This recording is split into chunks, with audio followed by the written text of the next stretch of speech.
In 2025, 37 countries took to the Eurovision stage, but of those, 26 could have been someone else entirely. Those 26 come from the countries that organise public competitions to decide their Eurovision entry, and if the second places from those competitions had won them instead of the actual winners, the differences would have been profound. We would have had no Deslocado Summer, we would have seen 2000 sensation Samantha Mumba in the contest, and instead of Sauna, we would have had Divorce. Today, we're going to go through 13 of these nearly men. We're going to talk a bit about the songs and how they would have done at the contest. After that, we're going to go through the other 13 in another video. Make sure you're subscribed to the channel so you don't miss that or any of the upcoming Eurovision 2026 coverage. And you can see that video and all the other ones a day early if you become a subscriber on Patreon. With that, we're going to get on to the first artist, which bizarrely is somebody who I saw perform live on the day I met my fiance for the first time. That was second place in Slovenia, July Jones with her song New Religion. I wanna be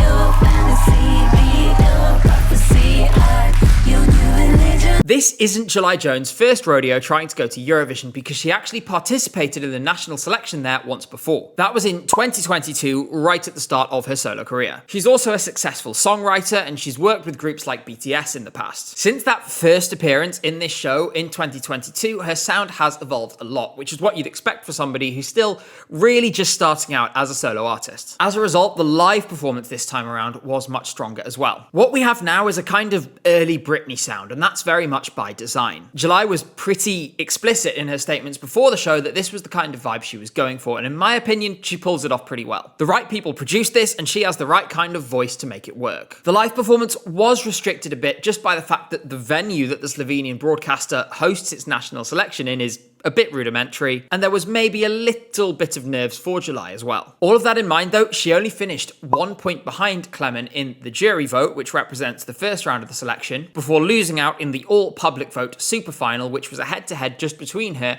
and Clement, who is of course very famous in Slovenia. It was always likely he was going to win. That said though, had July gone to Eurovision instead of him, I actually think their qualification chances would have been enhanced. Given the nature of the qualifiers in the semi-final that Slovenia was in, I don't think you would see this going much higher than 10th in the semi-final, but could this have finished ahead Gabri Pont from San Marino? Yes, absolutely. At the same time, I do still feel like we're watching an artist who is very much in the development phase of their sound and of their career. We haven't seen an album from July Jones yet, and I would love to see her identity as an artist really come into fruition across the course of a full studio album. Once we have that more fleshed out picture, I think it would be really good for her to return to this selection again and hopefully win it. Given that this is already her second try, and there are artists before who've tried multiple times for Slovenia before getting to the actual Eurovision, Raven being the prime example, I do think there's a good chance of her giving it another go in a few years' time. Personally, I'll be looking forward to final form July Jones because I think she could really make a good go of it. Next up is Portugal, and it's Diana Vilarinho with her song Katovia.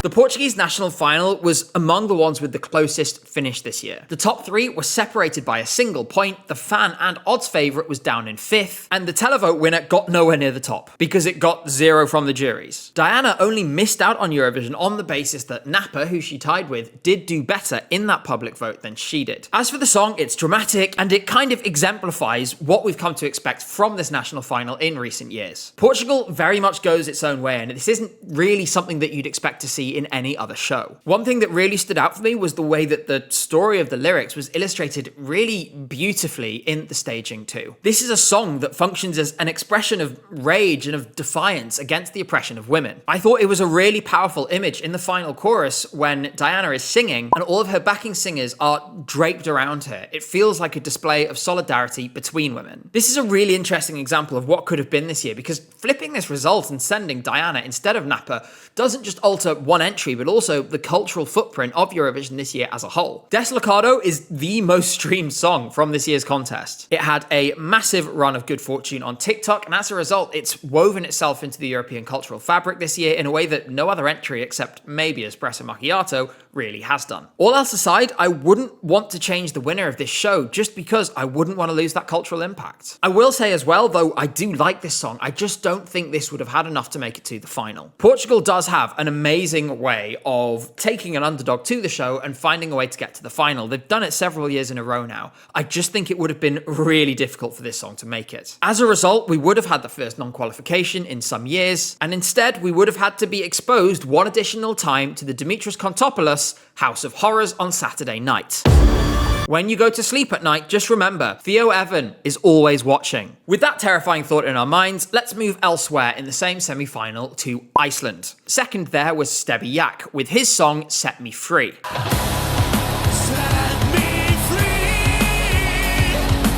This was very much a surprise second place, given that Stebby was last in the odds to even make it out of the semi-final of the Icelandic selection. I will say though, even as someone who's quite predisposed to the kind of rockish, metalish vibe that Stebby brings, I think it was a really good thing this didn't go to Eurovision because it wouldn't have done well. I just don't think this is a particularly great example of this kind of music. When it comes to rocking Eurovision, we've seen some great examples in recent years of how to do it well. Blind Channel and Voyager really come to mind for me for this, although they're obviously very different to this song. Unfortunately, rather than achieving a result like those, we'd be looking at a more Max Jason Mai or Adrian Lolgurai and Bledar Seiko kind of situation. Neither of those got particularly close to qualifying in the mid-2010s. All of this is before the biggest loss of all, which is, if this won the selection, we wouldn't have Vibe in Eurovision this year. This would have had a more significant impact on my life over the last 12 months than literally anything else in this video. There would have been no Vibe Minecraft, there would have been no Vibe versus Visminas trivia quiz, and these things would have almost been as bad as Cyprus qualifying for the final in their place.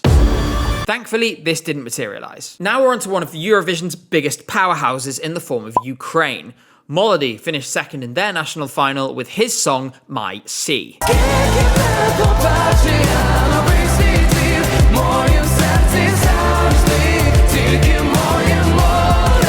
There were several songs that I was excited for in advance of the Ukrainian national final this year, and to be honest, this wasn't one I had on my radar. That said, I was really pleasantly surprised by how much I enjoyed it when I saw the actual performance. Musically, it's not super interesting. It's a fairly straight down the line, powerful pop song, but what I will say is the lyrics do reveal something deeper and add more meaning to it. Straight away, the first line of the song is, "Do you remember the last time you slept at home?" Followed up by, "Do you remember the warmth of your loved one's hands?" The chorus really drives the point home. However many new worlds I see, in my heart there's always only my sea.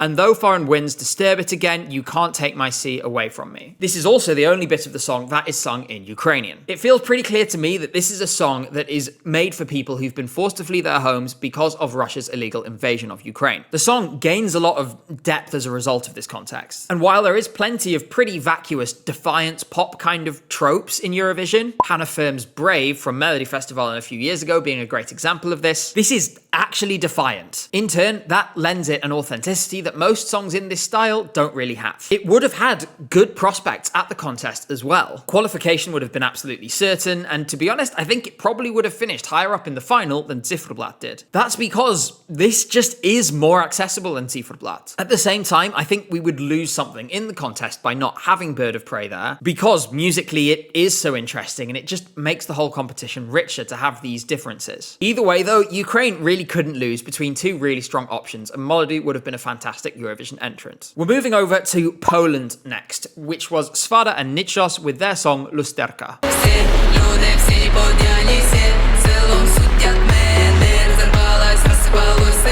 If there was a Eurovision or a contest, then these two would have won it with the maximum possible number of points. Sadly, the contest remains thonkless for the time being. Hopefully that'll change one day. This song was legitimately one of the highlights of Eurovision season for me personally. I discussed this at length in a previous video, but if you give me something like this from an obscure Slavic language or dialect I've never previously heard of, in this case Podlasian, then you're always going to be onto a winner for me. In addition, the song just slaps. It's just so good and it scratches all the best parts of my brain. We should be clear that the presence of Justyna Steczkowska in this national final, when it's 100% public vote, made it a foregone conclusion before a note had been sung. She was a deserving winner anyway, but she also had a massive fan base, which meant that they were always going to turn out for her. That said, I feel like this could have done really, really well at Eurovision, despite the fact it probably would have had less buy-in from the Polish diaspora than a song that's sung in Polish. Firstly, because it's so unique and distinct, I think there would have been a serious organic appeal among the wider European public. And it's also in a language that is mutually intelligible intelligible to some degree with Ukrainian. For that reason, there could have been an impact among the Ukrainian diaspora and in Ukraine itself. Back when Belarus was still in the contest in 2017, they sent a song in Belarusian to Kiev, and Ukraine gave it 20 of a possible 24 points. Overall, I think we would have been looking at a similar result to Justyna, which was 14th place, or maybe very slightly higher. In any case, the contest would have been richer for this song's originality. From that originality to the complete opposite, next up is Sweden. Zelmerlow finished second with his song Revolution. People that will change the world. I've spoken several times about this song over the last year, and have made several jokes at Zelmerlow's expense, including in the intro to this video. This is probably going to be the last time we talk about it, so let's go out with a bang. Mons, of course, won Eurovision in 2015, and for that reason, he really needs no introduction. What this song and this entry feels like is very much an attempt to run the same playbook. But we are not in the same place musically as we were in 2015, and perhaps more importantly, we aren't living in the same world either. This is something that I think goes a bit deeper than just music. Maybe in 2015, yes, we lived in a world where a song like this could resonate, and where people were still willing to listen to the kind of platitude-based revolution but just vibes basis on which both Heroes and this sit. In 2025, I don't think we're there anymore. This may be a little bleak, but in a world where we have spiraling inequality and turmoil, I don't think there's much appetite for this kind of nonsense. How many times have we seen, and not just in music but in society generally, the aesthetics of dramatic change be utilized and co-opted by people and institutions that represent the opposite? Because that's what revolution does. In stark contrast to its supposed message, it offers the same cookie-cutter formula that we've seen hundreds of times before for years before this. Mons may have claimed to set out to make something befitting of the times now, but instead he made an anthem that perfectly represents the status quo. On the flip side, in Kai and Barabarabastu, we had escapism. It's totally natural for people to turn to this in difficult times, and equally natural to be turned off by empty, corporate, packaged, bought and sold, fast food, false optimism. Had this gone to Eurovision, it would have qualified easily, and to be honest, it could have won the jury vote. It's polished, it's expensive, and it's well performed. Would it have won the contest? It probably wouldn't have, and it probably would have done worse with the public than Kai did. As a result, it probably would have ended up with a very similar score. Next up, we have the two songs in a row that I actually witnessed in person. First is Estonia, where Zevakin and Karita finished second with their song Ma ei teadnud.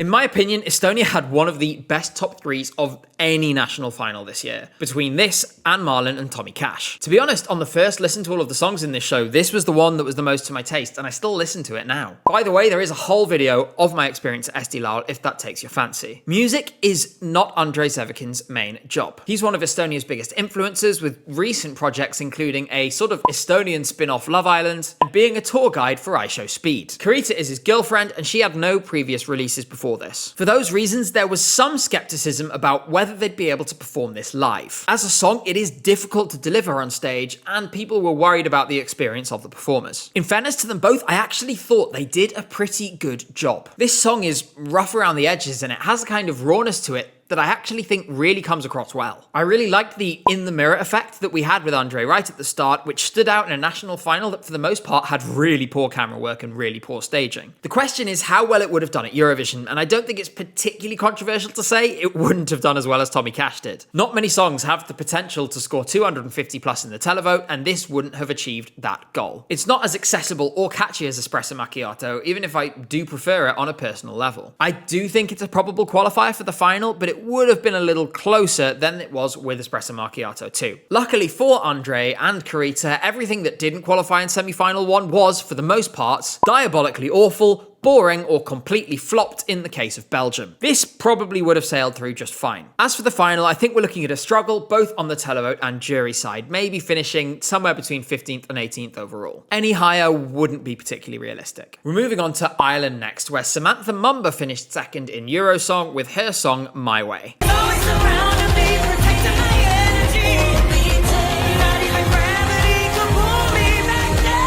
Samantha Mumba was a very big deal in the early 2000s, long enough ago that, to be honest, I had no idea who she was before this selection. Everyone was losing her minds and I was just kind of a bit confused. To be honest, I had never heard any of the songs that made her successful back then until about the week after she was announced as an artist. As we know, bringing a song to Eurovision can be very hit and miss, but luckily Samantha had a plan to hedge against that problem, because her song essentially consisted of mashing 5 different demos together. That way, at least one of them is probably good. As a song overall though, it really made no sense. There's a panel of judges at Eurosong, and to be honest, they were absolutely right in their assessment of this. They said it was too slow to get going, it takes too long to get anywhere, and then even when it does, it's simply not strong enough. They also said the same as me, that it feels like a series of demos rather than one coherent package. All of these things are entirely fair and accurate, but unfortunately, Samantha Mumba didn't see it that way. She took to Instagram to voice her displeasure after the show, saying, "Special mention to the panel, aside from Bambi, who I stan, who not only didn't have the credentials, experience, or professionalism required, and were unnecessarily rude and vile to all the finalists. My parting gift to them is a bag of dicks to slowly choke on. Would have said this in person, but they all left the green room before I had the opportunity to, unsurprisingly." It's really unfortunate that Samantha feels this way, because the unfortunate truth is that the song was not and is not strong enough to get anywhere in Eurovision. It probably would have done even worse than Like a Party. The European public wouldn't have given her a pass because she had a few hits 25 years ago. This wasn't missed at the contest, and to be honest, it isn't missed in my mind either, so let's move on. Next up is San Marino, where second place was the Rumpled with their song You Get Me So High. You want to fight?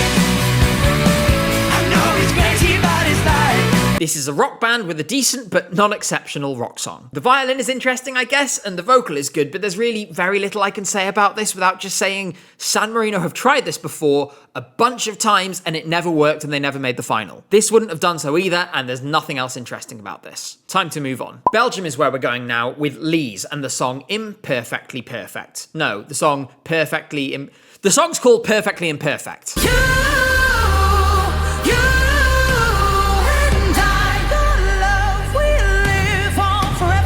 Belgium had a pretty stacked national final this year, in my opinion, and there were several songs that I would have been happy to see at Eurovision. I am not sure that this is one of them. Of the songs in the national final, Perfectly Imperfect was definitely the most Eurovision coded, and to be honest, it kind of sounds like it should be finishing second in Norway or Sweden rather than here. Seriously, it has all the ingredients to fit in perfectly. It's a bombastic song with a chorus based on a few vocal runs, bland lyrics about love with no real depth to them, and the same beat and synth that you hear on every single song that sounds like this. The chorus backing kind of reminds me of Sand by Saba a little bit, which is fitting because it would have had the same fate at the contest.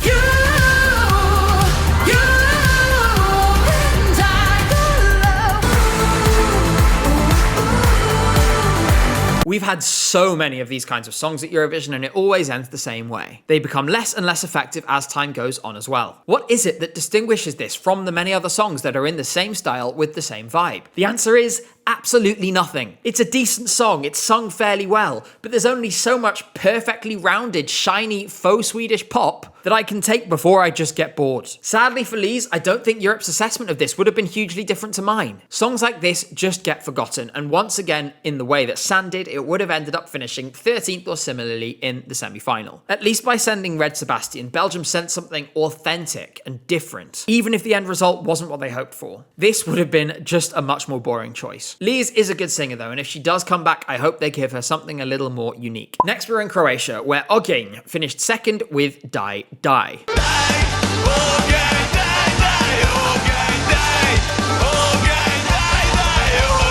Ogenj actually won the televote in Croatia, but they were beaten to the post by Marko Bosniak on account of the jury result. Die Die is a blend of folk sounds with rock, which isn't necessarily a formula that's new to Eurovision, but it is really effective when done in the right way. For starters, this is at least catchy and coherent, which ticks 2 boxes that Poison Cake couldn't ever hope to. You get some bonus points for me for the use of traditional instruments, although that is also a bit of a trope in Eurovision at this point. Based on this, I don't think it would be particularly controversial to say this probably would have done better than Poison Cake did. It would have had a decent chance at the final, and if Poison Cake can find 28 points, I would say it's probable that this could have found 20 more that would have been enough to get it over the line. Beyond that, I think this would struggle more. It would have done badly with juries outside of its immediate neighbours, and the same would be true with the public. That said, it would do extremely well in the Balkans, with 40 to 50 points from Slovenia, Serbia, and Montenegro, and then a few scraps elsewhere. You're maybe looking at a finish just inside the top 20, but no higher. Next, it's time for Norway.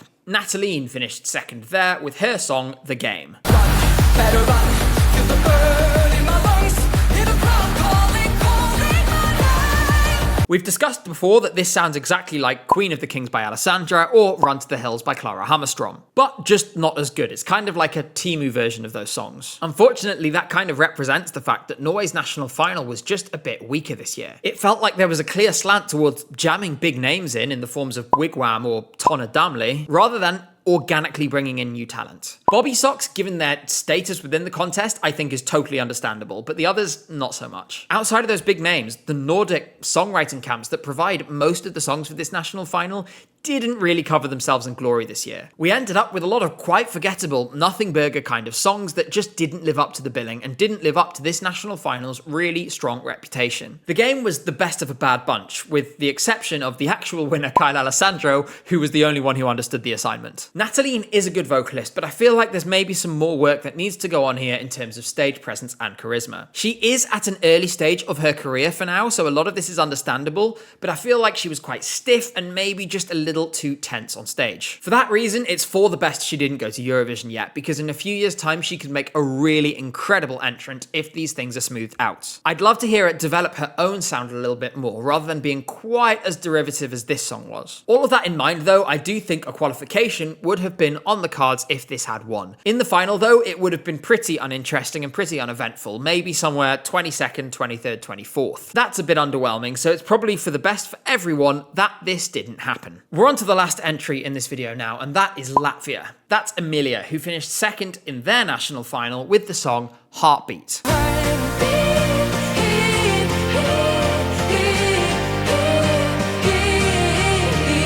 Latvia's national final was extremely close this year. We had a three-way tie on 18 points at the top, which was broken by the public, and then the televote winner finishing 1 point behind on 17. Tauttamaitas were the best choice in this selection by some distance, in my opinion. And I'm gonna say right out the gate, this song would not have got close to achieving the same result. The reasons for this are pretty straightforward, which is that this is about 50,000 times more boring. Tauttamaitas brought something new and unique and exciting. This is simply a generic piece of pop with very few, if any, distinguishing features, sung in 2010's cursive voice with bland, uninteresting lyrics, kind of vaguely about love. It's the kind of thing that you'd sell to a telemarketing agency to use as hold music, or alternatively use in the background of an advert selling you insurance. Neither of these things are particularly inspiring prospects in a Eurovision context. At least the chorus is catchy. My forecast for this is a pretty glum one, to be honest. Had this gone to the contest, it wouldn't have qualified, and instead, Milkshake Man would have been in the final. That's great news for Gojo, but for Latvia, it's a disaster, especially since they only just remembered how to actually qualify again. For that reason, we are finishing here on a little bit of a low point. Luckily though, we're only halfway through and there are another 13 second places that we're going to look at next week or the week after. That's going to include Serbian drag queens, one of the biggest stars in Albania, and a potential jury winner. For that reason, you are going to want to make sure that you are subscribed to the channel if you aren't already. For now though, it's time to call it a day. So thank you for watching, take care, and I'll see you again very soon.